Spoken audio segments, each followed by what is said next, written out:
오늘은 물류센터 개발을 할 때 책에서 배운 경제 개념을 실제 회의에서 숫자와 도면으로 바꾸는 방법을 말씀드리겠습니다. 핵심은 한 줄입니다. 개념을 이해하는 순간은 더 많이 아는 때가 아니라 다음 회의에서 토지비 상한선이나 설계 우선순위, 발주 방식 같은 결정을 바꿨을 때입니다. 저는 부동산 개발 관점에서 IRR, 캡레이트, 민감도 같은 숫자를 먼저 잡고 건축 설계 시공 관점에서 도크와 야득, 스팬과 바닥 성능처럼 임대력을 만드는 도면 요소를 같이 봅니다. 이 두 관점이 같이 돌아가면 사업성표가 도면에서 깨지는 일을 크게 줄일 수 있습니다. 제가 현장에서 쓰는 프레임은 단순합니다. 개념, 질문, 지표, 결정의 4단계입니다. 예를 들어 금리라는 개념을 보면 바로 질문이 캡레이트이 변하면 가치가 얼마 움직이냐로 바뀌고, 지표는 NOI와 캡레이트이 되며 결정은 토지 매입가 상한선을 조정하거나 프리리스 전략을 세우는 것으로 떨어집니다. 인플레이션은 공사비가 오른다는 말로 끝나지 않고 어떤 공종이 폭탄인지 묻는 질문으로 바뀌며 그 결과 발주 패키지와 부익이 기준이 바뀝니다. 수요 공급은 위치가 좋다는 말이 아니라 도크램프 야드 회차 병목이 없는지로 떨어지고, 그게 임대료와 공실로 연결됩니다. 이제 수도권 근교 상온 물류센터를 가정해 보겠습니다. 연면적 약 3만 평, 4층 구성, 총 사업비 2,600억 원, 차입비율 60%, 평균 임대료 평당 월 6만원, 임대 가능 면적 비율 85%, 공실률 5%, NOI 마진 65%, 에그짓 캡레이트 5%라는 베이스입니다. 여기서 중요한 결론은 이대로는 목표 수익률이 부족하다는 사실 자체가 아니라 왜 부족한지 빠르게 잡아내는 것입니다. 저는 2단계에서 민감도 4가지를 바로 봅니다. 캡레이트의 0.25%포인트만 바뀌어도 가치가 크게 출렁이고, 임대료와 공실이 조금만 흔들려도 NOI가 즉시 꺾이며 공사비가 오르면 마진이 바로 훼손됩니다. 그러면 다음 회의에서 무엇을 먼저 고쳐야 하는지 우선순위가 생깁니다. 물류센터는 금리에서 캡레이트로 전달이 빠른 자산입니다. 가치의 공식은 NOI를 캡레이트로 나누는 것입니다. 그래서 캡레이트 변화는 작은 숫자가 아니라 큰 가치 변화입니다. 저는 회의에서 먼저 캡레이트의 0.25%포인트 오를 때 가치가 얼마나 빠지는지 계산하고, 그 하락을 임대료로 메우려면 평당 월 임대료가 얼마 올라야 하는지 역산합니다. 이때 부동산 개발 관점의 결정은 토지비 상한선을 재설정하고, 건축 설계 시공 관점의 결정은 임대료 프리미엄을 만들 수 있는 스펙을 도면에서 확보하는 것입니다. 즉, 숫자만 보지 않고 도면이 그 숫자를 지켜줄 수 있는지 같이 확인합니다. 인플레이션은 공사비 총액이 아니라 변동성에서 터집니다.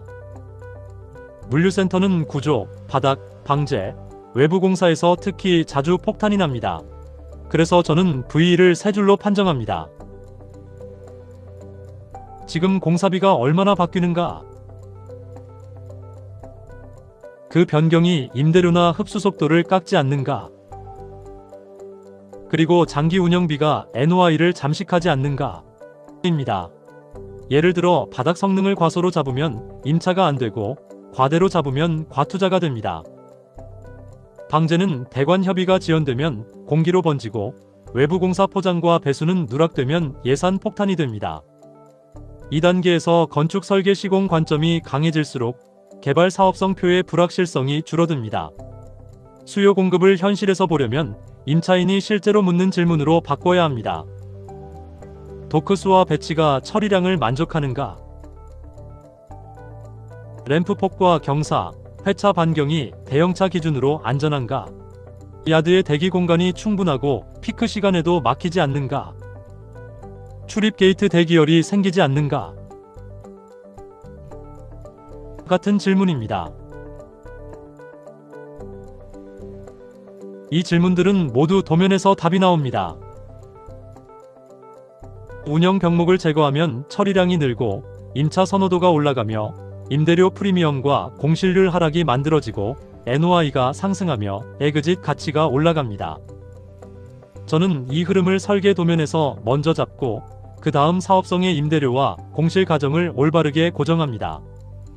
이제 목표 IRR 8%에서 9%를 만들기 위한 개선안 두 가지를 말씀드리겠습니다. 여기서 가장 중요한 원칙은 한 가지 레버로는 목표가 안 나온다는 점입니다. 임대료, 공실, NOI, 캡 레이트, 총 사업비 중 세 가지 이상을 동시에 개선해야 합니다. 개선안 N은 임대력 강화형입니다. 스펙을 올려 임대료 프리미엄을 만들고 프리리스를 통해 공실을 낮추며 WALE과 신용, ESG 스토리로 exit cap rate를 낮춰 기관 매각형으로 포지셔닝합니다. 개선안 B는 원가 공기 방어형입니다. 총 사업비를 더 낮추고 임대 가능 면적 효율을 고정해 쿠션을 만들며 외부 공사 범위를 선확정하고 공기 리스크를 먼저 방어합니다. 어떤 안을 택하든 개발 관점의 숫자와 설계 시공 관점의 도면이 동시에 바뀌어야 실제 목표에 도달합니다. 마지막으로 회의 들어가기 전 5분 체크리스트로 정리하겠습니다. 금리가 오르면 캡 레이트가 오르고 가치가 내려갑니다. 캡 레이트 0.25%포인트 변화는 큰 가치 변화입니다. 목표 IRR을 맞추려면 레버 3가지 이상을 동시에 개선해야 합니다. 인허가 지연은 비용이 아니라 기회비용이며 레버리지는 수익률보다 생존이 먼저입니다. 그리고 설계 시공에서는 이 변경이 공기를 줄이는지 늘리는지, 공기 한 개월이 금융비용으로 얼마인지, 도크램프 야드 병목이 임대료를 깎지 않는지, 외부 공사 범위가 누락되지 않았는지, VE가 원가 절감인지 임대력 훼손인지, 최악에도 현금이 버티는지까지 확인합니다. 경제 개념을 이해했다는 기준은 더 많이 아는 것이 아니라 다음 회의에서 토지비 상한선, 도크야드 우선순위, 발주 공법, 프리리스 전략 중 하나를 바꾸는 것입니다. 지금까지 시청해주셔서 감사합니다.